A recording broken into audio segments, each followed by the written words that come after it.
Hello hi welcome to civil service simplifier. ഇടുക്കിയിൽ 9ാം ക്ലാസ്സുകാരി പ്രസവിച്ചു.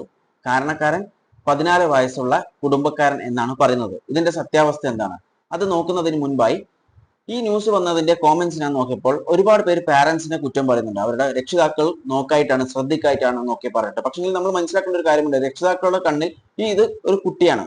കുട്ടികൾ ഈ ഒരു പ്രായത്തിൽ കളിച്ചു നടക്കുന്ന ഒരു പ്രായം തന്നെയാണ്. അതുകൊണ്ട് തന്നെ 24 മണിക്കൂർ അവരെ പുറകെ നടക്കുക എന്ന് പറയുന്നത് അസാധ്യമായിട്ടുള്ള ഒരു കാര്യമാണ്. 24 മണിക്കൂറും ഒരു കുട്ടിയുടെ ബാക്കിൽ നടക്കാൻ പറ്റില്ല. കാരണം ഇത് കുട്ടിയാണ്, അപ്പം കളിക്കും. ആ ഒരു മെന്റാലിറ്റി ആയിരിക്കും പാരന്റ്സിനും ഉണ്ടാവുക. അതുകൊണ്ട് തന്നെ മുഴുവൻ തെറ്റും പാരന്റ്സിന്റെ ആണെന്ന് പറയാൻ പറ്റില്ല. എന്നാൽ പാരന്റ്സിന്റെ അടുത്തും ഇവിടെ തെറ്റുണ്ട്. ആ പാരന്റ്സിന്റെ അടുത്തല്ല, എല്ലാ പാരന്റ്സിന്റെ അടുത്തും ഒരു തെറ്റുണ്ട്. അത് ഞാൻ ഡീറ്റെയിൽ ചെയ്യാം. അതിനു മുമ്പായി നമുക്കറിയാം, നമ്മൾ കുട്ടികൾക്ക് എപ്പോഴും ഗുഡ് ടച്ച് ബാഡ് ടച്ച് പഠിപ്പിച്ചു കൊടുക്കാറുണ്ട്. ഇപ്പോൾ റീസെന്റ് ആണ് പഠിപ്പിച്ചു കൊടുക്കാൻ തുടങ്ങിയെങ്കിലും ഇപ്പോൾ അധിക കുട്ടികൾക്കും ബാഡ് ടച്ചും ഗുഡ് ടച്ചും എന്താണെന്ന് ഡിഫറൻഷിയേറ്റ് ചെയ്ത് കൊടുക്കുന്നുണ്ട്. പക്ഷേ അതിനൊരു പ്രശ്നം എന്ന് പറയുന്നത്, ഇത് ഗേൾസിന് മാത്രമാണ്. അതായത് പെൺകുട്ടികൾക്ക് മാത്രമാണ് ഈ ഒരു കാര്യം പഠിപ്പിച്ചു കൊടുക്കുന്നത്. ആൺകുട്ടികൾക്ക് പഠിപ്പിച്ചു കൊടുക്കുന്നില്ല. അതുപോലെ തന്നെ പീരിയഡ്സിനെ പറ്റിയുള്ള കാര്യങ്ങളും പെൺകുട്ടികൾക്ക് മാത്രമാണ് ഈ ക്ലാസ്സും കാര്യങ്ങളൊക്കെ എടുത്തു കൊടുക്കുന്നത്. ആൺകുട്ടികളെ അതിൽ നിന്ന് മാറ്റി നിർത്തുന്നുണ്ട്. എന്നാൽ നിങ്ങൾ മനസ്സിലാക്കേണ്ട ഒരു കാര്യമുണ്ട്, ഇത് രണ്ടുപേരെയും പഠിപ്പിക്കേണ്ട ഒരു കാര്യമാണ് ഗുഡ് ടച്ച് ബാഡ് ടച്ച് എന്ന് പറയുന്നത്. കാരണം ആൺകുട്ടികളും ഇതിനെക്കുറിച്ച് ബോധവാന്മാരായിരിക്കണം എന്നുള്ള ഒരു കാര്യം നമ്മൾ മനസ്സിലാക്കേണ്ടതുണ്ട്. എന്നാൽ നമ്മളത് ഗേൾസിന് മാത്രമാണ് പഠിപ്പിച്ചു കൊടുക്കുന്നത്. അല്ല എന്ന് പറയാൻ പറ്റുമോ? പറ്റില്ല. അതുപോലെ തന്നെയാണ് സെക്സ് എഡ്യൂക്കേഷൻസ്. ഇപ്പോൾ നമുക്കറിയാം, സെക്സ് എഡ്യൂക്കേഷൻസ് സ്കൂളുകളിൽ നടക്കുന്നുണ്ട്. എന്നാൽ നടക്കുന്നുണ്ട് എന്ന് പറയാൻ പറ്റില്ല. കാരണം കരിക്കുലത്തിലും ടെക്സ്റ്റ് ബുക്സിലും ഉണ്ട്. എന്നാൽ അത് പഠിപ്പിച്ചു കൊടുക്കുന്നുണ്ടോ? ചിന്തിച്ചു നോക്കുക. കാരണം എന്ന് പറയുന്നത്, നമ്മൾ ഇത് തന്നെ എടുത്താൽ മതി. അത് ഇപ്പോഴും അത് കണ്ടിന്യൂഷൻ ഇപ്പോഴും അങ്ങനെ തന്നെയാണ് നടന്നുകൊണ്ടിരിക്കുന്നത്. അതായത് ആ ഒരു ചാപ്റ്റർ എത്തുമ്പോൾ, ആ ഒരു സ്ഥലം എത്തുമ്പോൾ ടീച്ചേഴ്സ് പറയും അത് നിങ്ങൾക്ക് വായിച്ചാൽ മനസ്സിലാവുന്ന ഒരു കാര്യമാണെന്ന് പറയും. ടീച്ചേഴ്സിനെ ഒഴിവാക്കി വിടും.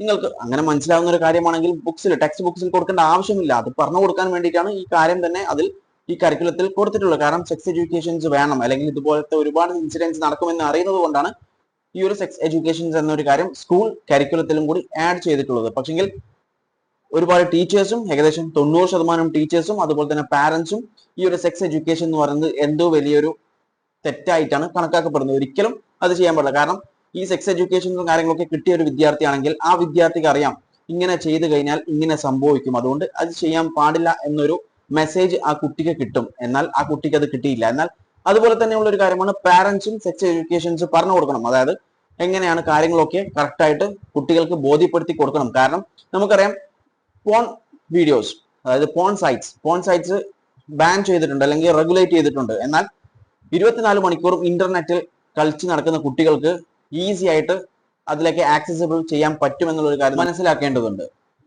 റിപ്പോർട്ടുകൾ പറയുന്നത് 20 വയസ്സിൽ താഴെയുള്ള കുട്ടികൾ പോൺ സൈറ്റ് ഉപയോഗിക്കുന്നുണ്ടെന്നും പോൺ വീഡിയോസ് കാണുന്നുണ്ടെന്നാണ് റിപ്പോർട്ടുകൾ പറയുന്നത്. അതുകൊണ്ട് തന്നെ അവർക്ക് ആ വീഡിയോസ് കാണുന്നേ ഉള്ളൂ. അതുകൊണ്ട് തന്നെ അത് എന്താണെന്ന് മനസ്സിലാവുന്നില്ല. എന്നാൽ അതിനെക്കുറിച്ച് ഡീറ്റെയിൽ ആയിട്ട് പഠിപ്പിക്കാൻ വേണ്ടിയിട്ടാണ് സെക്സ് എഡ്യൂക്കേഷൻസ് സ്കൂളിൽ തന്നെ വേണമെന്ന് പറഞ്ഞിട്ട് കരിക്കുലത്തിൽ ആഡ് ചെയ്തിട്ടുള്ളത്. എന്നാൽ ഭൂരിപക്ഷം ടീച്ചേഴ്സും അത് ചെയ്യുന്നില്ല. ആ ചാപ്റ്റേഴ്സ് സ്കിപ്പ് ചെയ്തിട്ട് നിങ്ങളോട് തന്നെ വായിച്ചോ എന്ന് പറയുകയാണ്. അങ്ങനെ വായിക്കുകയാണെങ്കിൽ ടെക്സ്റ്റ് ബുക്കിൽ കൊടുക്കേണ്ട ആവശ്യമില്ലല്ലോ.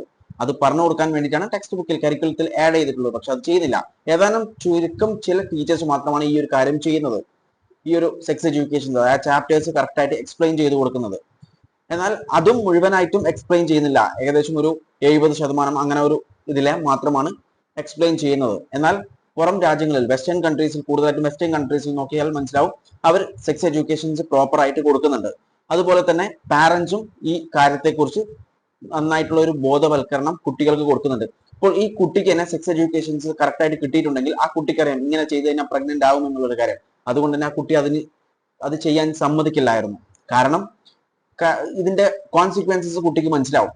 അതുകൊണ്ട് തന്നെ ആ കുട്ടി അതിന് സമ്മതിക്കില്ല. പക്ഷെങ്കിൽ ഇത് പാരന്റ്സിന്റെ ഭാഗത്തും ടീച്ചേഴ്സിന്റെ ഭാഗത്തും മുഴുവനായിട്ടുള്ള നമ്മളെ സിസ്റ്റത്തിന്റെ ഒരു പ്രശ്നമാണ്. കാരണം സെക്സ് എഡ്യൂക്കേഷൻസ് എന്ന് പറയുന്നത് ഇപ്പോഴും വലിയ എന്തോ ഒരു തെറ്റായിട്ടാണ് പാരന്റ്സും ടീച്ചേഴ്സും ഒക്കെ കാണുന്നത്. അത് മാറണം.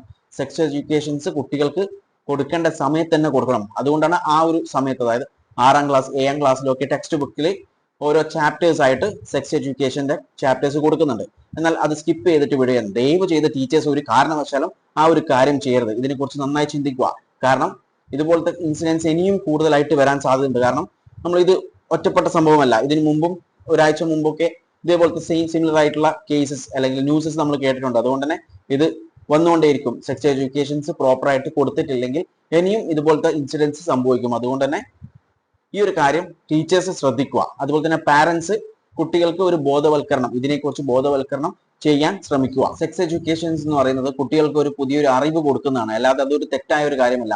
ഒരു കാര്യത്തെക്കുറിച്ചുള്ള അറിവ് പകരുന്നതാണ്. അതുകൊണ്ട് തന്നെ അത് തെറ്റായിട്ട് ഒരിക്കലും കാണപ്പെടാൻ പാടില്ല. ഈ വിഷയത്തെക്കുറിച്ച് നിങ്ങളുടെ അഭിപ്രായങ്ങൾ കോമെന്റ് ചെയ്യുക. വീഡിയോ ഇഷ്ടപ്പെട്ടാൽ ലൈക്ക് ചെയ്യുക. ഇൻഫോർമേറ്റീവ് ആയാൽ മറ്റുള്ളവരിലേക്ക് ഷെയർ ചെയ്യാൻ ശ്രമിക്കുക. And thanks for watching me and stay tune four another video. Okay, thank you.